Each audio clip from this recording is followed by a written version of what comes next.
Assalamualaikum warahmatullahi wabarakatuh. Bismillahirrahmanirrahim. Alhamdulillahirrabbilalamin. Assalatu wassalamu ala ashrafil anbiya wal mursalin Sayyidina wa maulana Muhammad wa ala alihi wa sahbihi ajma'in. Bersyukur kita kepada Allah Subhanahu wa ta'ala, kembali kita bisa melanjutkan kajian subuh kita. Dan alhamdulillah kita sudah berusaha ya bagaimana iman dan takwa kita senantiasa kita jaga, kita pelihara. Kita juga sudah berusaha bagaimana amal-amal saleh kita terus meningkat kualitasnya, dan semua itu terakhir akan bisa kita jaga insya Allah dengan cara kita terus menerus menuntut ilmu syar'i. Karena itu adalah prinsip dalam rangka bagaimana menjaga dan meningkatkan iman dan takwa kita. Bagaimana supaya amal-amal saleh kita terus meningkat kualitasnya. Jadi untuk menjaga semua itu harus kita tidak pernah berhenti menuntut ilmu syar'i. Pada kesempatan subuh ini kita ingin menambahkan ya, supaya kita juga selalu berusaha membersihkan amal-amal kita dari perbuatan dosa dan maksiat.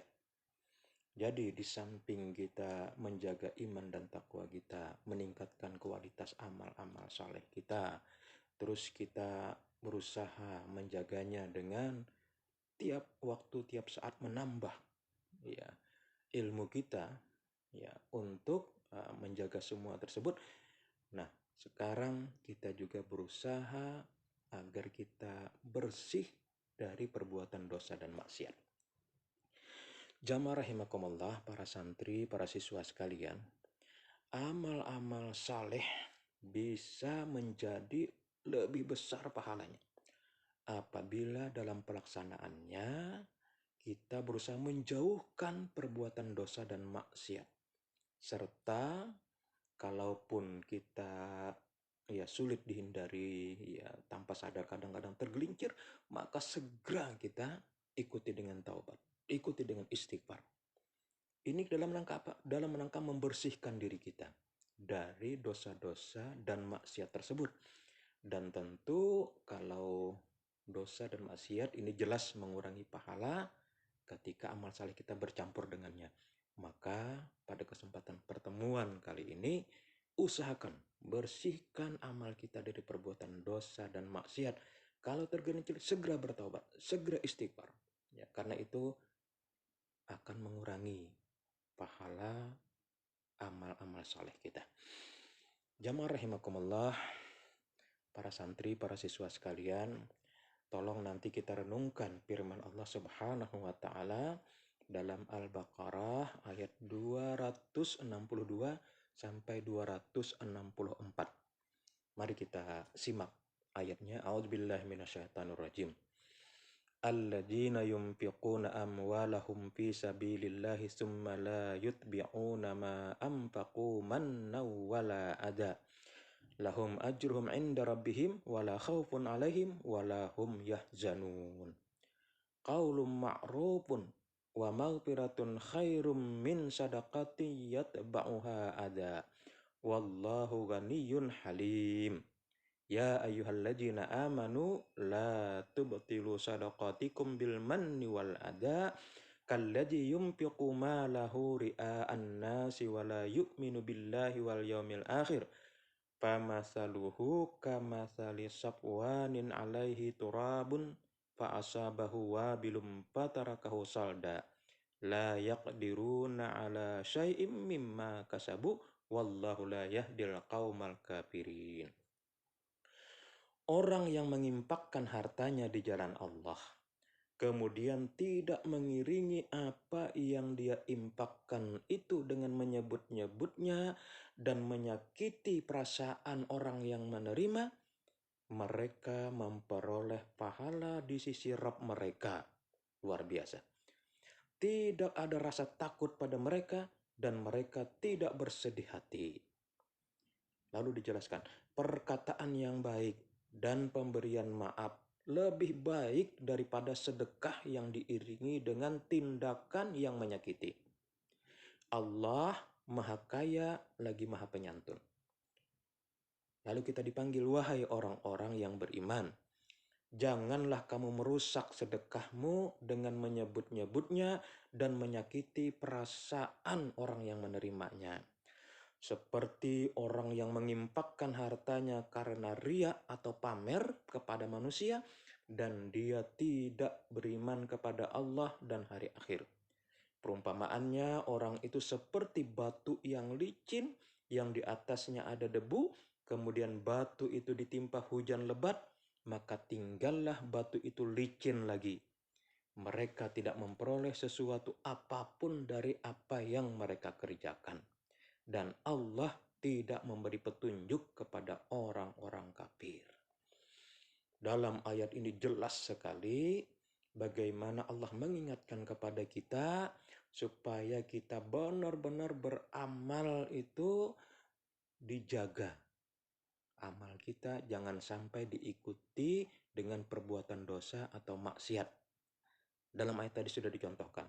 Misalnya bersedekah, bagaimana sedekah kita itu jangan diiringi dengan menyebut-nyebutnya atau menyakiti hati orang yang menerima, dan seterusnya.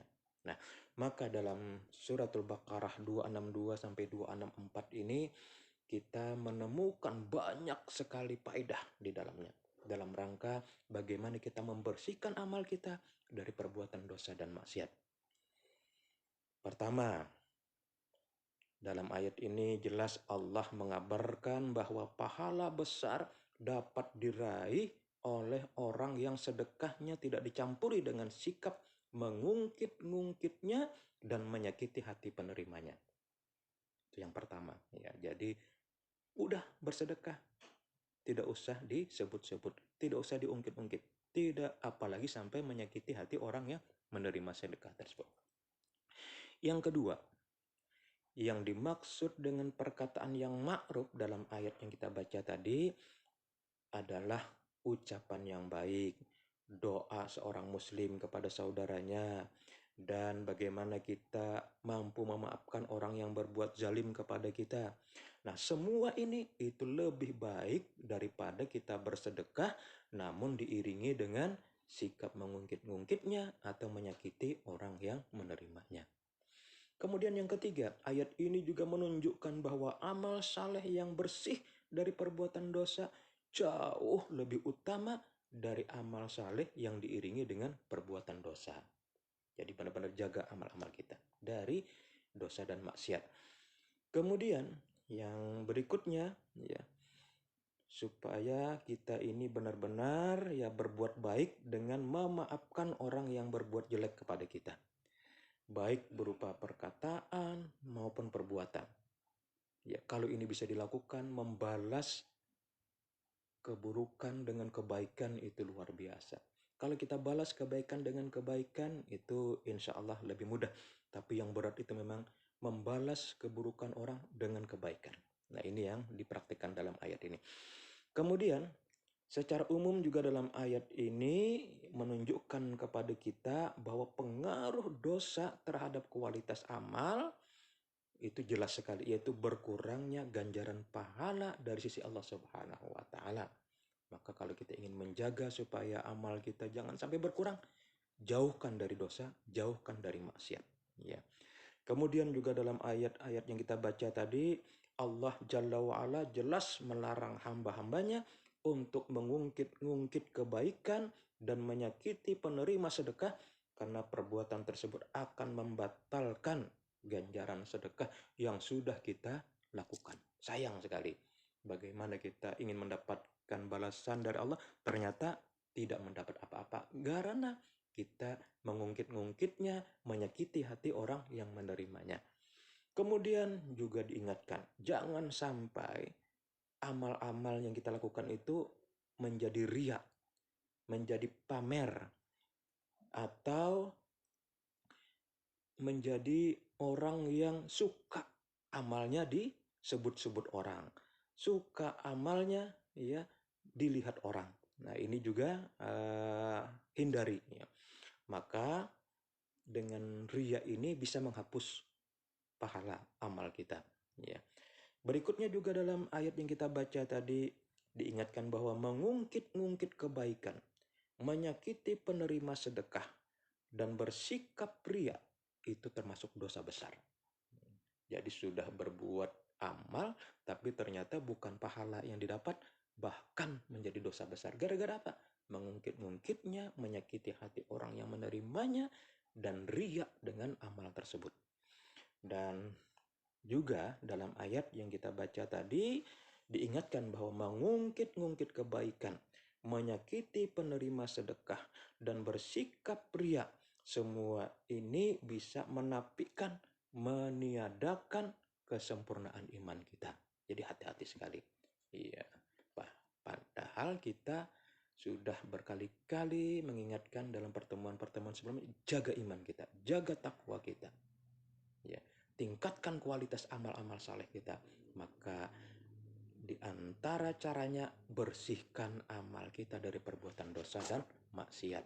Nah, terakhir dalam ayat tadi juga ditekankan kepada kita wajibnya kita membersihkan amal saleh kita dari perbuatan dosa dan kesalahan agar amal saleh kita tersebut sempurna ganjarannya di sisi Allah Subhanahu wa taala. Mudah-mudahan pertemuan subuh ini benar-benar menambah kualitas amal kita, meningkatkan iman dan takwa kita dengan usaha kita menghindarkan semua amal-amal kita, ibadah kita dari dosa dan maksiat. Mudah-mudahan bermanfaat. Subhanakallahumma wa bihamdik asyhadu an la ilaha illa anta astaghfiruka wa atubu ilaik. Assalamualaikum warahmatullahi wabarakatuh.